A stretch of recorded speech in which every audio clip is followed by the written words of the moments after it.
I showed up to my nephew's graduation party, and every single person on that patio turned to look at me like I'd crashed a funeral. You've got a lot of nerve, my brother-in-law Ray said. My wife's mother wouldn't even glance in my direction. Her sister actually pulled her plate closer to her chest like I might grab it. Somebody explain what's happening, I said, still holding the graduation card I'd spent 20 minutes picking out. Ray steered me toward the garage, my wife's mother and her brother Carl following, pulling the door shut behind them like they'd rehearsed the entrance. Dad's storage unit, Carl said. The coin collection. Appraised at 9,000, gone piece by piece over the past 6 months. You're the one who's had the access code since he broke his hip. My stomach caved in. I've never taken a single coin. I go there to rotate his tools and check on the unit like he asked me to. That's it. Then explain the gate log, Carl said. Same unit, same code. Always right after your visits on Saturdays. Saturday was the day I drove out there because Dad, my father-in-law, couldn't manage the stairs anymore and worried about mice getting into his things. I'd check the padlock, sweep out debris, nothing more. Dad told your mother-in-law he thinks the collection's been disappearing since you started going out there, Carl said. And my wife's mother said it quiet, which landed worse than if she'd shouted. He cried telling her, said he trusted you with that code. I want to describe what it feels like when a room full of people you've shared a decade of holidays with have already reached their verdict before you walked in. My father-in-law, the man who taught me how to change my own oil because he didn't trust mechanics,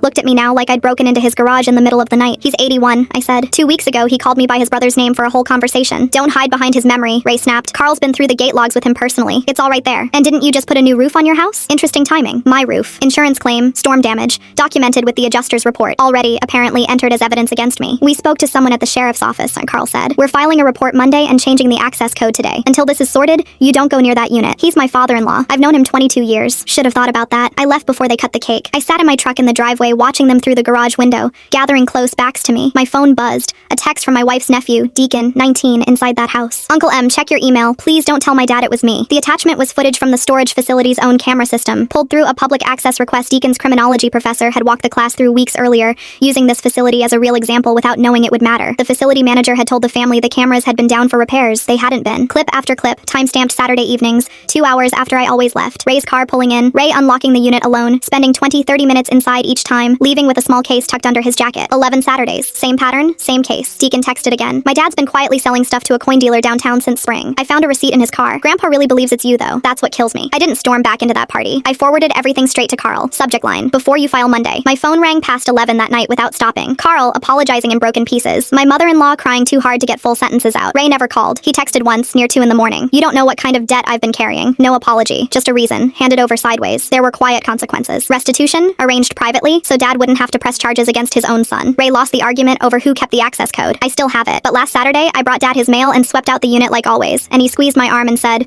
"Good thing you're the one looking after this, not like the one who was taking from me." He meant me. Somewhere in his mind, it never fully untangled. The footage cleared me with everyone except him. I just patted his shoulder and told him nobody was taking anything anymore. Some things get proven and still don't get believed. You just keep showing up anyway.